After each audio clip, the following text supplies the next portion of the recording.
कथा के अनुसार पुराने समय में एक राजा युद्ध में हार गया था। उसके सभी सैनिक मारे जा चुके थे। राजा किसी तरह अपनी जान बचाकर जंगल में भाग गया। सैनिक उसका पीछा कर रहे थे। वह बचने के लिए एक गुफा में छिप गया। सैनिक राजा को जंगल में खोजते खोजते उस गुफा तक पहुंच गए। गुफा के अंदर राजा को ढूंढा, लेकिन सैनिक उसे ढूंढ नहीं सके। बाहर आकर सैनिकों ने बड़े बड़े पत्थरों से गुफा बंद कर दी। गुफा बहुत गहरी थी। अंदर की ओर राजा छिपा हुआ था। वह काफी थक चुका था। भूख प्यास की वजह से बेहाल हो रहा था।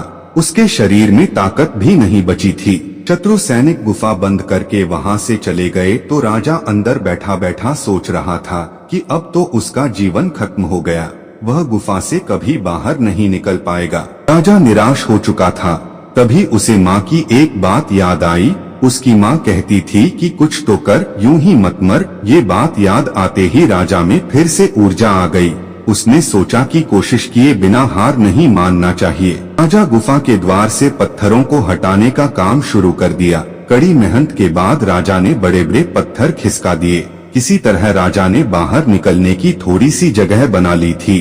राजा गुफा से बाहर निकला और अपने मित्र राजा के पास पहुंच गया। मित्र राजाओं की मदद से उसने शत्रुओं को पराजित कर दिया और अपना राज्य वापस प्राप्त कर लिया। इस कथा की सीख यही है कि हमें सफलता मिलने तक हार नहीं मानना चाहिए। जिस पल हम हार मान लेते हैं, उसी समय असफल हो जाते हैं।